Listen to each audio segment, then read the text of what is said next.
અત્યારે ભલે વરસાદના કારણે ઠંડક થઈ ગઈ હોય, લૂમાં તરત જ રાહત મળી ગઈ હોય, પણ આ વર્ષે ચોમાસું ગરમીથી રાહત આપવાનું નથી.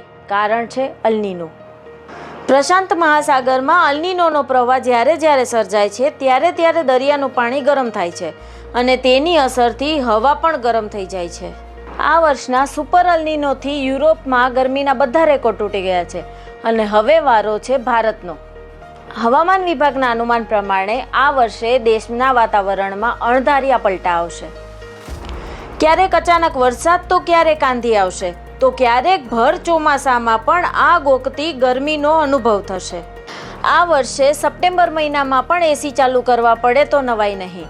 જૂન જુલાઈમાં સુપર અલ્નીનોની અસર રહ્યા બાદ તે 1.5 મહિના ઓછી થશે, પણ સપ્ટેમ્બરમાં તે ફરી પીક પર જશે. એટલે જો સપ્ટેમ્બર મહિનામાં વરસાદ થશે તો ધોધમાર થશે અને જો નહીં થાય તો દુષ્કાળ નોતરશે. 2015માં દેશમાં અલ્નીનોના કારણે તાપમાનના નવા રેકોર્ડ બન્યા હતા અને ચોમાસામાં 87% વરસાદ નોંધાયો હતો. એક દાયકા પછી ફરીથી આ સ્થિતિ આવી છે. આ વર્ષે 90% વરસાદ થાય તેવી શક્યતા છે. એમાં 4%નું માર્જિન એરર છે, એટલે કે 86% પણ થઈ શકે અને 94% પણ થઈ શકે છે. ભારતમાં 96% વરસાદ થાય તો ચોમાસું 16 આની થયું કહેવાય અને ગયા વર્ષે 108% વરસાદ નોંધાયો હતો.